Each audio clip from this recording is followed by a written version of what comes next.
The darkness crept in like a living entity, seeping through the cracked walls and worn wooden floorboards of the old mansion. It was a place where the living were not welcome, where the dead held court and the very air was thick with malevolent energy. But Jet, a rugged and resourceful operative, had no choice but to venture into this forsaken place. He was hired by the enigmatic Chub, a specialist in the dark arts, to retrieve a mysterious artifact hidden deep within the mansion's labyrinthine corridors. The job was supposed to be a simple snatch and grab, but Chub had warned Jet that the mansion was guarded by unspeakable horrors and that the artifact was said to be cursed.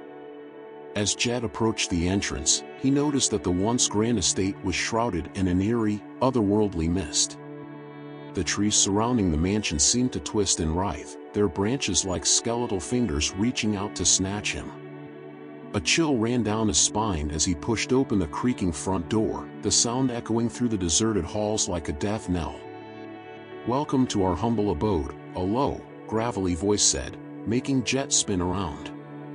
Benedict, the mansion's sinister host, stood before him, his eyes glowing with an unearthly light. "I've been expecting you, Jet.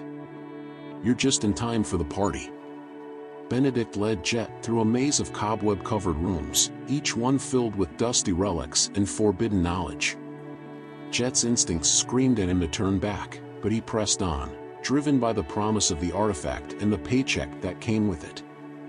As they descended deeper into the mansion, the air grew thick with the stench of decay and corruption.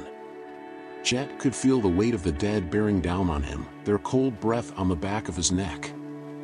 He knew that Chub had warned him about the mansion's dark history, but he had never imagined anything like this. Suddenly, a figure emerged from the shadows. Rosie, the pilot who had brought Jet to the mansion, stood before him, her eyes black as coal. "You shouldn't have come here, Jet," she hissed, her voice like a rusty gate. "You shouldn't have meddled in things you don't understand." Jet drew his gun, his finger tightening on the trigger as Rosie lunged at him. But Chub's words echoed in his mind, "The mansion is alive, Jet. It will consume you if you're not careful." Jet hesitated, and in that moment, Rosie vanished into thin air. Benedict cackled, his eyes glinting with malevolent glee. "You should have stayed out of this, Jet. Now you'll never leave." As Jet spun around, trying to get his bearings, he realized that the mansion was shifting and twisting around him.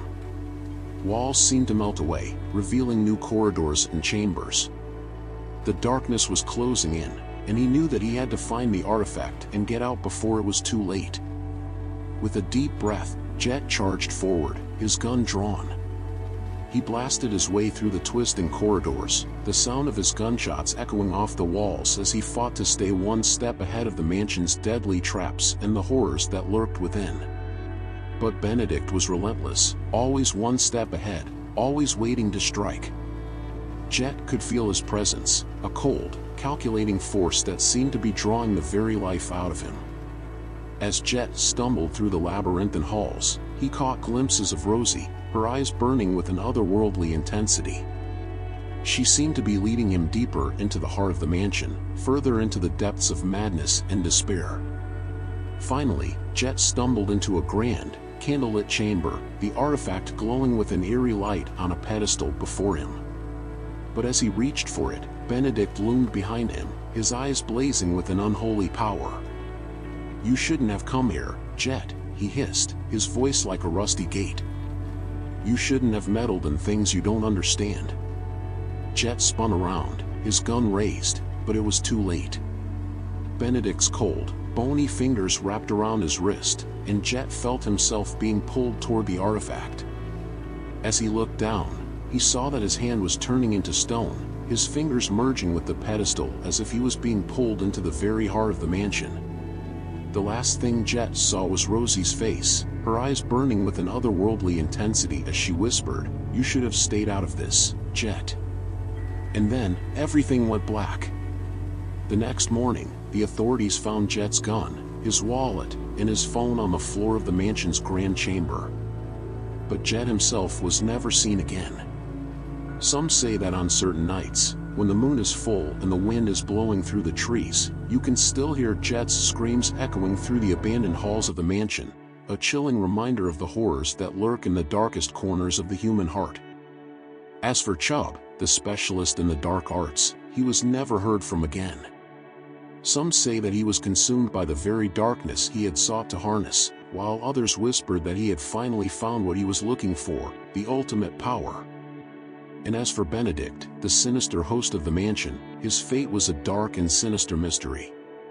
Some say that he still resides in the mansion, waiting for the next unsuspecting victim to stumble into his web of horrors. Others whisper that he was consumed by the very darkness he had sought to control, his soul trapped forever in the labyrinthine corridors of the mansion. But one thing is certain, the mansion remains, a testament to the horrors that lurk in the darkest corners of the human heart, waiting to consume the unwary and the unsuspecting.